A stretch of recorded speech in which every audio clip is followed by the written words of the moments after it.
Namaskar. Hello and welcome to P Guru's channel. I'm your host Sri Iyer. Just a couple of days ago, I had Dr. Ragini Sharma join me. There was also Ved who came in afterwards, and they talked about this vote that was taking place over caste discrimination in the Toronto District School Board. And we now have Dr. Ragini back, and she's going to walk us through what exactly happened, whether this was something that is acceptable, is it something that means what might happen in what is surely going to be the same script being played over many other places. So let's welcome Dr. Ragini Sharma. Dr. Ragini, namaskar and welcome to P Guru's channel. Namaste. Thank you for having me back. Thank you very much. And this is a really important session because from our social media handles, we're seeing a range of comments from both sides. Both sides are claiming victory, Yes, and yes, this yes. needs to be broken down because there are wins on both sides and losses on both sides. So definitely they have also won something and we have also won. So I think the community needs to know what exactly they won and what exactly we won. Wonderful, Dr. Ragini. I would like you to kind of walk us through what was Yes, the resolution they were trying to put thank you. before it got put to vote and what got voted on, and basically where things go from here. So there are three parts to this. Please take it away. Thank you. I'm going to Please, put up could you the, bring yeah. up the motion? Yes. Yes. Okay. So this motion is from which was approved by the Governance and Policy Committee of TDSB on February 8th, so a month ago. And you can read it. It talks about the population. This is also a very crooked kind of question that Toronto South Asian population is 84% lives in Toronto, sort of GTA area. But the reality is that, South Asians make up only 3% of Canada's population. So it's kind of very, I don't know, this in some ways really weird because about 20% of TDSB students are South Asian. So they have about 250,000 students. They have about 50,000 staff. So they have a 250,000 students, and 20% of them are South Asian. So it's a very large group, and it tells you how many students it's going to affect. So this is the second part. They say is there's a rise in documented case-based discrimination in the diaspora. So, like I mentioned the last in the last show, we very vehemently fought against this statement that it was a lie because there is no documentation that they have presented, or it's in the media, or it's in the academia, that caste-based oppression is present in, in the diaspora in Toronto. Before that, sorry, I missed that. Caste-based oppression is experienced in various faith. They say the various communities, which means that it's present in the Sikh, Hindu, Jain, Buddhist, and all the dharmic traditions, so, plus the Islam. So they're saying it's present in all. I don't think they include Christian. We should, of course, include Christian in there, but they're saying they're in all faiths. So we fought against this statement because it singles out South Asians and targets them as specially bigoted that need policing. And the point I had made last time was that under the Human Rights Code, there are 17 categories. They're all facially neutral, which means that they apply to everyone. But this one only applies to South Asian, and you'll see a Caribbean in there. So next, the main part I want to cover is that what this motion, if approved, would have resulted in the director implementing a two-phase plan. And basically, what that means is that they would have, as it says in there, they would have created a working group only with Dalit activists. You see the word activist is actually used. So Hmm. it would mean Professor Jangam from Sadan here, in Canada, in Ontario, Canada, and Tenmoza. They've already been here, and they would then lead this whole process. So this was creating the framework for them to be the consultants, right?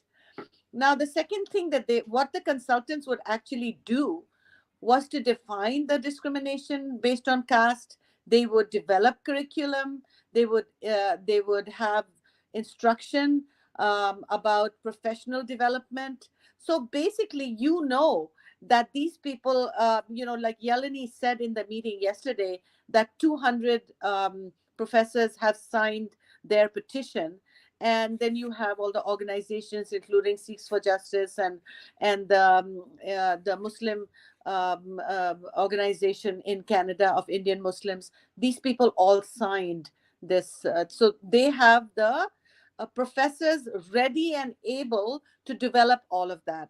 So they're pretty much got all their work cut out for themselves and as consultants, and they were saying we'll do it, and don't worry, we'll do it. So then they would present a report to the committee and then quickly get it done. So by June 23rd, they would be back at the board. And the second phase was a longer term goal. Multi-year strategic plan of the TDSB would then include caste oppression. So that's their short and long term that they would. Now this doesn't mention anything, but it comes with costs, and that is definitely a concern for trustees. So we made a big deal out of it. We were demonstrating. We had a petition. We had letters. We made a video. That was all talked about last time. So let's go to the next one, and I'll tell you what happened yesterday. So yesterday the motion was supposed to come up at 7:30, uh, but what happened was, there was an issue that was raised by the trustee that we had the support of the lone trustee, trustee Wei Dong Pai. He was the only trustee that voted against this motion on the committee level. So he has been our friend, and so he raised the issue of allowing in-person deputations at the school board regular meeting. Apparently they're allowed in committees, but the big school board meeting where everybody is there as a board, they don't allow it. So he raised that issue, and the whole thing blew up because he actually challenged the chair. And then they closed the door, they got us out, and they said, you better go out because this is now in camera. And you won't believe it, they were in camera for over an hour, and we had to just sit it out. It maybe have even more. So finally we got in and it got started. Before we saw, actually, this, if you can put the next one up. Yeah, it's up there. That's what it is. Oh, that's right. Okay, Yeah. so this is a screenshot that was sent to me by one of our contacts in the trustees group, the one who was in kind of influencing the trustees, and he sent it to us, to me, and he said, what do you think of this? Because they're negotiating with us, because through us, with the trustee Way. And I said to him, absolutely not, because this one again is targeting the South Asian community along with the Caribbean. And as you can see, they've added parts of Africa and East Asia. So I said to him, so what you mean that if you're not white, you're a target, you're being singled out to be bigots that need policing? I mean, this is like, it's completely not acceptable. So that was one point we made. And then if you look below, basically it's being punted. So it's being sent to the Ontario Human Rights Commission by the director, telling the director that we don't know what to do with this. Can you tell us how to address caste racism, caste oppression in school boards? So what they were trying to do is they actually aimed higher. So they didn't want it just in TDSB. They want the director to recommend it, because now OHRC would then recommend it, and it would be applicable to all school boards in Ontario. And then if it's applicable to school boards, then it gets applicable to universities, and anything that comes from the Ontario Human Rights Code is applicable to all organizations, formal, informal, government, whatever. So corporations would also follow this. So this is a very high goal for them, to have caste recognized by the Ontario Human Rights Commission, and get the guidelines done. And basically, it says that when it's back, then we will follow up with the committee as to what we do next. So basically, we fought this. They took out parts of Africa and East Asia in the motion that was approved. Only that was taken out of, because we vehemently suggested that, come on, I mean, this is becoming ridiculous. And but the rest of it passed. So this is what was passed.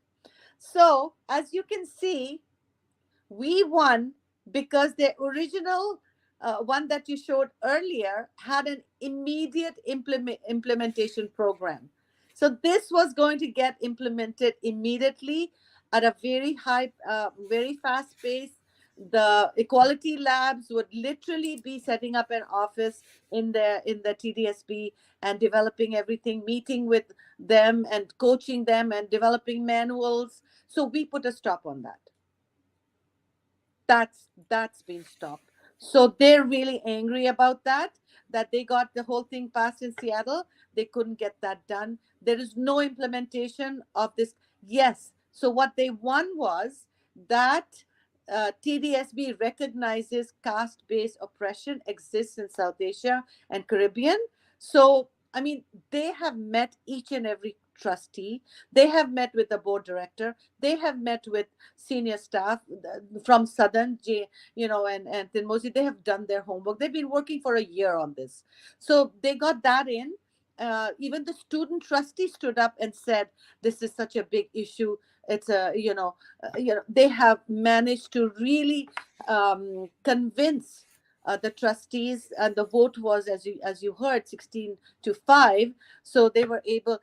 One thing very important to remember, which was told to me by trustees, was that they had no choice but to do this acknowledgement of caste, because as a school board and a reputable, the largest school board, they could not turn their back on a group that had come to them telling them that we're oppressed, and especially if it's their own trustee who is outing herself and giving examples, although they're not in the media, they're not in the, I mean, they had an interview today and brought a person in, but I mean, there is no evidence really of caste-based oppression, but they have managed to create that impression on people without really evidence. So the chair of the school board herself, when I spoke with her on the phone, told me that I'm not comfortable with this language, but this is our, this is, what did she say? We are under pressure, is the word she used. We are under pressure to recognize caste, and I can't get out of it. And she literally told me this, that they have to. So that is a political issue. They cannot be seen as not supporting. And we, as the community that was fighting, was not against the inclusion of caste. We recognize the that you know, that there is caste repression. We just say that it's not widespread and doesn't need to come into the school board because there's no evidence, right? Um, so this is, so we achieved that big goal of stopping that big bulldozer that was coming our way from Seattle that got parked, and this has gone to human rights. So do you have a question? Because I want to talk about the human rights issue. It seems like I'm going on and on. Do you have a question so far, Shri? Well, I just wanted to ask you, Dr. Ragini. So Mm. now, did you say that one of the trustee members said that she had personal experience of something like this. But these are all subjective, isn't it? I Yeah, mean, yeah, you no, have to have a Yalini. written complaint. You have to have a Yalini. written complaint. You said this is the witness, this is Yeah, what yeah, none of happened. that. Zero, zero. There are Then, zero cases. Yalini is the trustee, Rajikula Single. I forget her name. Sorry, but hmm, the important thing is Yalini is the very young trustee, and she won her second term, I think. And they're very, you know, because they supported it. Um, Supported trustee Rajakula Singham, that's her name, I'm reading it now. They supported, the chair of the board, the director of education. There's seven trustees. They, in fact, at that meeting, more trustees were there that were not on the committee. Shelley Laskin, some other. So they were like maybe eight trustees, and the the chair of the board who sits on every committee, plus the director of education. They all passed this original motion. So they had to save face too. They had to save Yalini's face. They had to save the board's face. They had to save their own face that they did pass this. But we fought it so hard that they had to drop it. We made them realize how misguided this was, and we scared them with so much material that they won't know how to implement this. Who's going to decide which caste is where, how many castes there are, who's upper, who's lower, how will you apply it, how will it be like? They could understand our point that about fair process, and that who would be in the TDSB who would be able to understand this very complex issue. So they really understood that they are not equipped to handle this. They don't even understand it, right? So they acknowledge they don't understand it. They want the Ontario human. They passed the buck. They passed the buck, and they got away by saying, okay, there is such a thing as caste oppression. We don't know how to deal with it. We're going to just ask OHR. So they're very relieved this is off their desk. We're very relieved that they're not in the door. These people, the activists, Equality Labs has the doors been shut on them at TDSB for now. Anyways, we've got some breathings. So I want to tell you about the Ontario Human Rights Commission. So as you know, if you could just humor me one question, one yeah, yeah, question. yeah, So yeah. I just is more like a clarification. And there is an author that I have had the pleasure of interviewing. His name is Padma Bhushan R. Nagaswamy. Hmm. Unfortunately, he passed away last year, but he has I written I some books. I know. I met him when Rajiv Malhotra did his Yes, yes. $1 He had a conferences. phenomenal I skill was set. there. He had a What phenomenal, a yeah. amazing person. Oh, So Jai so Shri he has Ram. written a I book. mean, what an amazing person. So Dr. Mm. Ragini, he actually goes back to carvings on stone about how Go ahead. this Varna was devised and who had how much power in the Chola administration. See, Rajaraja Chola, the 10th century king, is considered one of the greatest Chola kings and also one of the greatest South Indian kings.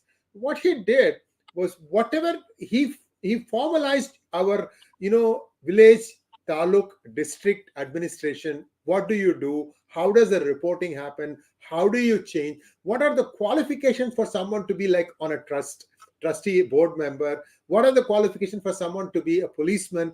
Everything is all carved in stone. So he went to the stone and he has written books on this. And I have a couple of other books. So if you really look at what happened, I can tell you up until 1821, when Lord Macaulay came and he tried to break this whole thing, and he ended up doing that, things were, everything was fine. You could migrate between castes. What was decided was at the Gurukul, when the Guru decided what you were really good at. And sometimes you could go and say, I like doing this instead of this. Democracy. Yes, Yeah. yes. It was it Wow. was all there. It is just that now, okay, so from 1830, let us take a loose number, up until 1947, 127, 117 years, there was oppression. Mm. But it is not us. The moment India became independent, they recognized this thing, and they have been reserving seats, and that they've been doing it ever since. And it's very proactive in its implementation. So there is, and to come and say that I'm oppressed, unless you have some definitive evidence. See, children here don't have any time to talk about all these things, Dr. Ragini. They lead very busy lives right from the time like second, third grade. They have lots of things to go, school activities, after school activities, hobbies, projects, speech and debate sometimes. And it's very, very ridiculous that somehow somebody wants to make money off of this, and they are trying to somehow shoehorn this as an Your, issue. your voice. Uh-oh. I'm sorry, we just lost her, but I think she'll join back again. She was breaking up as I was finishing up. So I hope you are liking this video, because if you like the video, then it will create more people to come. It will go viral, and more people will have an option to see this. Because I want to go to the more important section now, when Dr. Ragini joins back, which would be, what does the Ontario Human Rights Commission do? How will it approach this thing? What would be perhaps the timeline when there will be some sort of a finding?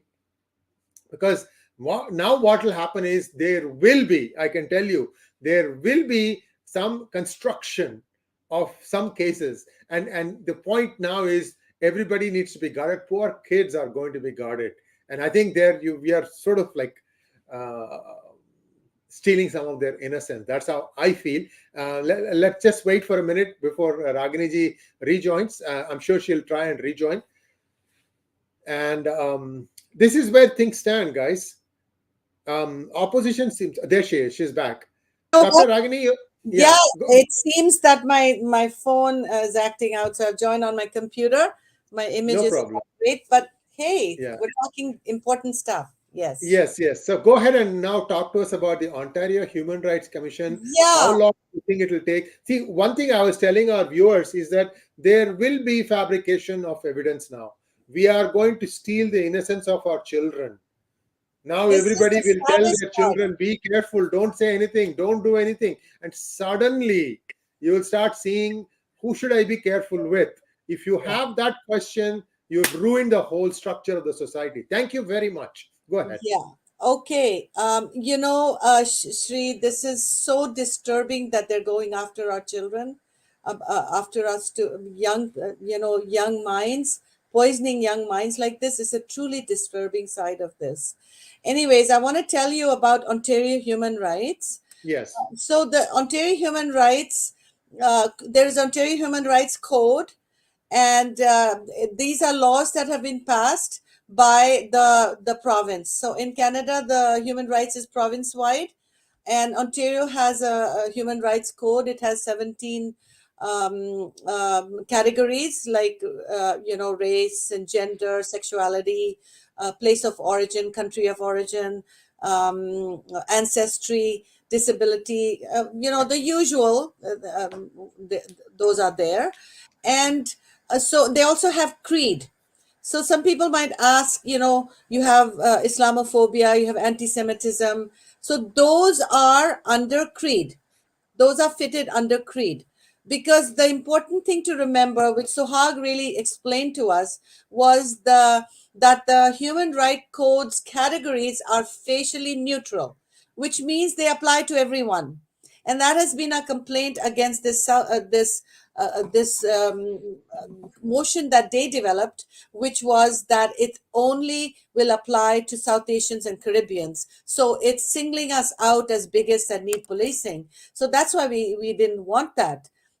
So now they're going to approach the Ontario Human Rights uh, Commission, and my assessment, just because of my research and work in this on Hinduphobia, is that the Human Rights Commission is going to say, okay, this will fit under ancestry in combination with place of origin, ethnicity. It fits under these categories or some kind of combination.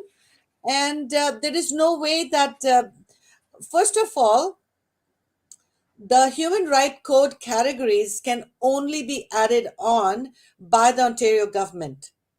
And I have that in writing from the commissioner, because I actually asked the commissioner for an opinion on adding Hindu phobia.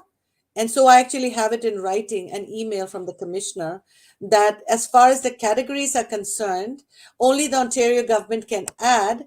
But of course, Hindu phobia fits where Islamophobia fits, where anti Semitism fits. So it's a creed. So that will get put in there. And the caste will get put under, ancestry. So this is what's coming down the road.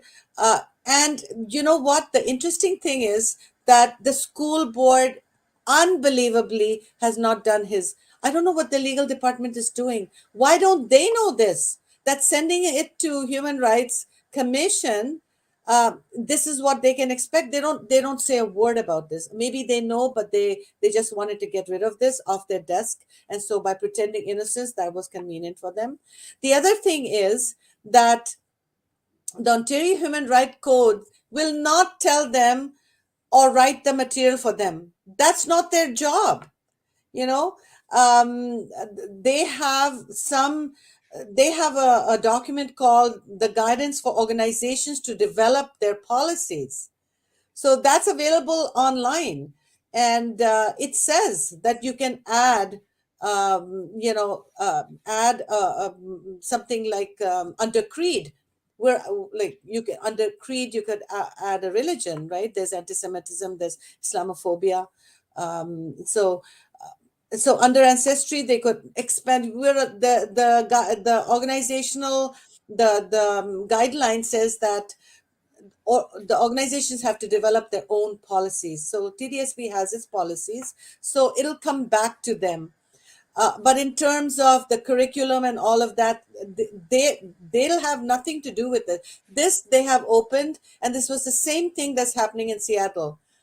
How it's to be implemented is the real question. We've never questioned whether, they want to bring that in.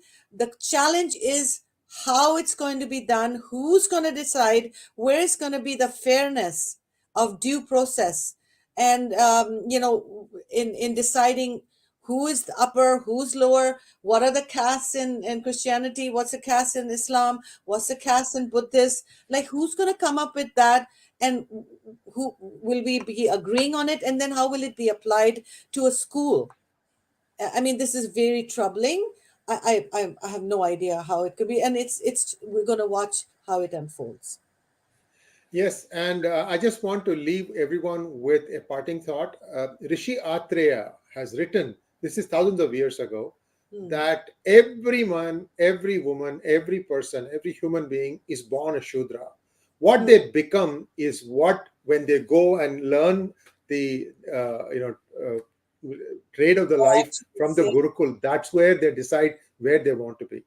this Hmm. this is this shoehorning of somebody being something is patently false. Also, the other reason why this name is something that's going to be used, their last name, that came about because the British, when they were taking census, they wanted everything to be fit in the template that they Yeah, had: first name, last name. And many people said, what is your first name? yeah. Everybody knew their name. My name is Jay, my name is Vijay, my name is Viru, my name is Anand. Then they didn't know where is the last name. So There most was people no said, hierarchies. There were no hierarchies. right, They forced the hierarchies. yes. So when they did this, they asked, okay, so we have to find something for you for Yeah, your last name. yeah. So what Risley. is your caste? Yeah, Bang, your caste became your last name. And yeah, that's how many people, many parts of India have this yeah, indication of who you are. yeah. But really, that's not true. Everybody studies, and today's knowledge-based society is totally different from what it was. Exactly. Things have evolved, and don't make a big deal out of it. Let the children grow in their own pace, make their own friends, be friendly with everybody, and Yeah. don't make this more complicated than what is Divisions. already They, they're, complicated for them. they're planting seeds of division, of hate and prejudice by telling the students that there is such a thing as caste. It was came from India. This is what Yalini said in the committee, that in the olden day they had untouchables, and she talks about the horror of it, and imagine this and imagine that, and this is what they want to tell the students students to shame the Hindu students, the South Asian student. And how are they going to explain the caste in among the Muslims, about the Christians? I mean, it's just unbelievable. And how they're going to prove that it's related to caste? It's a whole can of worms. Nobody knows how. And of course, like we who are accused. My name is Lash Sharma. So of course, just because my last name is Sharma, they said that in that dismantling Hindu phobia conference, that this is one last name which is Brahmanical, and they're the Oh, worst. you can add mine too, Dr. Ragini. You Yes, can add of mine too. course. Although Yeah. So they don't know that I'm not what they think I am. So yeah, so we're the worst of the worst, and this is going to be taught to children. I mean, can you imagine the conversation that will happen in the schoolyard, and the bullying and the name calling and the shaming of certain people, and they how want a divisive society. They don't want an exactly. inclusive society. Yeah, and that's what I said to them. This is racism. You're promoting prejudice. But you know what? They're in a dilemma, because I told you in the beginning, the school board cannot turn its back on a group of people who say that they're oppressed, and that is, they had no choice. So it's a wait and see situation. We will also have to prepare for what OHRC is going to say, and we'll do our work for that. Thank you very much. And I don't think we have any questions today. They are just making some statements which I've already described Yeah. or we have displayed them as they came along. Dr. Ragini, we'll reconvene when there is some developments in this. Yes, But I'll keep you posted. yeah, and up until then, viewers, please like, share, and subscribe to our channel, and don't forget to click on the bell button for notification. We always believe in Oh, Sarve Janaha Sukhino Bhavantu Sukhino and Bhavan. Vasudhaiva Can Kutumbam. mention one thing Yeah. before I go? We are under intense attack by Equality Labs people. Are on our website, our personal things. They are saying all kinds. They even had spies go into our WhatsApp group and took photographs of our conversations and posted them, and making all kinds of false claims about what was being said. We are under attack. And this is so sad, that for standing up for the South Asian community, we have a right to protect the children in school against this kind of divisive political agenda. And for that, they have put their whole machinery on us. So we need everybody's prayers and blessings. And Om Namah Shivaya. Om Namah Shivaya. Satyameva Jayate, truth will prevail. She is a drama artist. She's a big drama artist. We've seen her first witness account of what she tried to do in California Education Board meetings, and, Yes. and very big tantrum thrower. See, these are all people who think that speaking up makes them right, that making a loud Cancel noise makes culture. them feel right, and You know, and keep repeating the same lie. They hope to make it a truth. People yeah. are understand they're not understanding that others are also looking at what you've done. She can't explain how come she has sanitized her website. One of the Yes, we founders is raised that. directly related to a Pakistani Yeah, general, absolutely. No, and no. that person was in Bangladesh. The cancel culture only applies to us. Yes. Yeah, we cannot so speak so up, but they can say whatever lies they want. So Exactly. we're not going to leave this thing lying down. We are not going to take these things lying down. We are For fighting the back sake and of our fighting back hard children. for the truth. Yeah. Yes, Yeah, yes. we This have is to for our fight for the children. sake. For our Absolutely. children. Our children are being attacked. We've got to protect our children. And thank you Yes, so yes. much. Sorry to extend the call. Thank you. Thank you. Good Namaskar. night. Good night. Namaste.